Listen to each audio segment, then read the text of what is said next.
Good morning. We are over halfway through. Welcome to week 5 of EDU 508. Um, Quick housekeeping. I am hoping to get through grading the week 3 discussion boards. I'm sorry, I've had a very busy week of real work and with my kids this week, so I did not get to them. And everything you turned in for week 4 by the end of the day, Monday the 8th. I'm hoping to do a lot of it today on the 7th. So here's hoping I can get through everything. This week, we're going to focus on compassion, fatigue, self-care for educators and parents, family, and community involvement. Here's a little illustration by Sarah Yu, who's from Duke University. It's okay if you can't save the world on your own. It is too big for any one person to save. Keep that in mind at your school setting as well. Here are some quotes from Brene Brown, Atlas of the Heart. Compassion is fueled by understanding and accepting that we're all made of strength and struggle. No one is immune to pain and suffering. Compassion is not a practice of better than or I can fix you. It's a practice based in the beauty and pain of shared humanity. Boundaries are the distance at which I can love you and me simultaneously.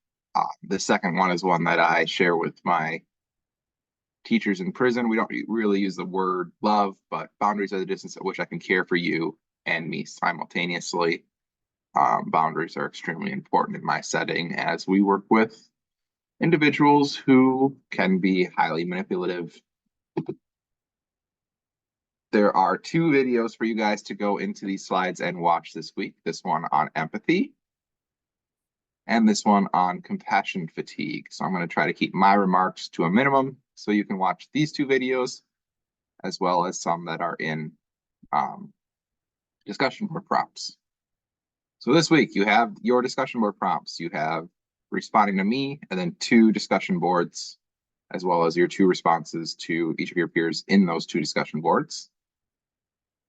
There are 2 videos linked in the slide and 1 chapter to read, as well as this cost of caring PDF. And then this one, you will be accessing the podcast site. And you can start working on assignment 3. So your first discussion board is the importance of self-care. Jen Alexander references the components of her self-care routine: physical self-care, psychological self-care, emotional self-care, spiritual self-care, personal self-care, and professional self-care.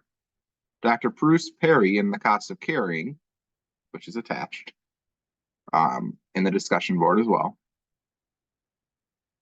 identifies physical, psychological, emotional, and workplace strategies. Reflect on your own self-care routine. Which components referenced by Alexander Perry or of your own currently exist as vital for your self-care? Which components could use more attention? How do you know if your self-care routine is meeting your needs?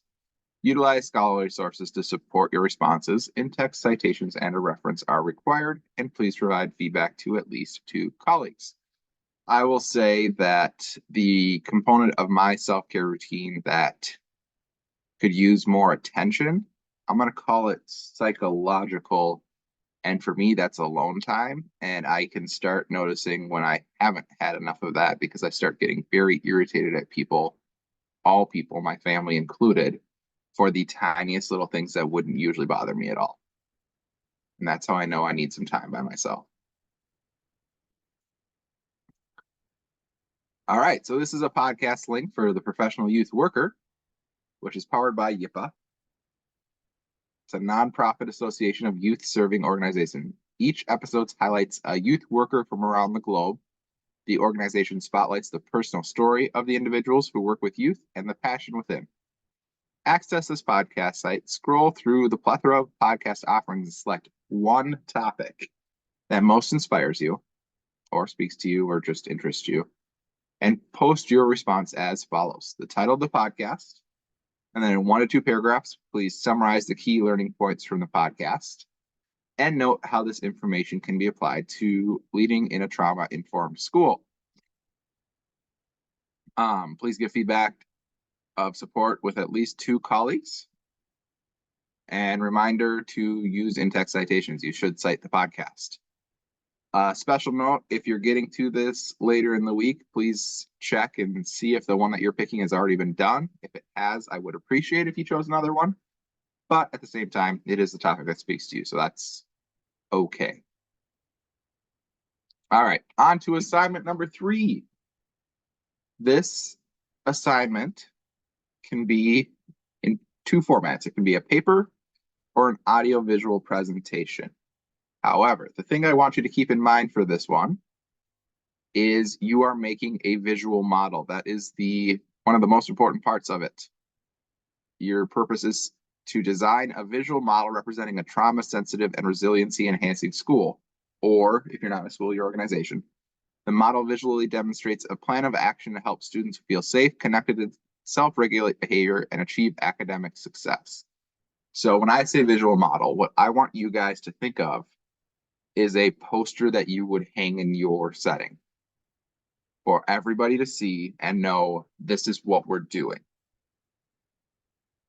This is how we're getting to where we need to be. This is how we're maintaining our current level of trauma sensitive and resiliency enhancing stuff. If your school is already there, it should be clear to everybody who looks at it what it represents and what the steps are. Note, you are designing this. This is not something that you should be finding pre-made. So your visual model should include a title to identify it, what level of school you're at or the organization you serve, a visual representation of both trauma sensitive and resiliency enhancing components, identifying a plan of action to help all students, 1, feel safe, 2, connect to school culture, 3, self-regulate behavior, and 4, achieve academic success. A creative and original design. It's not copied from something that already exists. That is aesthetically engaging. Note, this doesn't have to be a 1-page model. It could be 2 or 3. It could be 2 or 3 posters sitting next to each other or more, but at least 1. Now, going on to the paper or the presentation. The paper is going to be an APA formatted page. Sorry, it's early in the morning and words aren't working for me yet. So you're going to utilize your APA formatted title page plus 3 to 4 written pages. That includes your model. Note, if your model is 4 pages long, you're probably going to still want to do some writing because you need to explain your visual model in the written word, headings, and reference page. So you're going to explain what your model is, how it identifies a plan of action, etc. If you choose to do the presentation, it could be PowerPoint, YouTube, Prezi, Zoom, whatever. Just make sure that I have access to it. This is probably one of the things that gets people hung up the most is they'll share it with me, but I don't have access. If you're doing a visual presentation, you need voice and video. You're going to use the same content noted for the written assignment above. So you will have your visual presentation, or your visual model, sorry. You will have attached a reference page and a header page, title page, either in your presentation or separately. And your presentation is 8 to 10 minutes in length. Note, you don't need to read through your cover page or all of your reference page. So my question for you guys this week, what is one thing you see differently since you began this program? Looking ahead, we have one big assignment left after assignment number 3. That'll be the stakeholder engagement in trauma-informed schools, which I will start talking about next week's recording because it is due Saturday of week 7.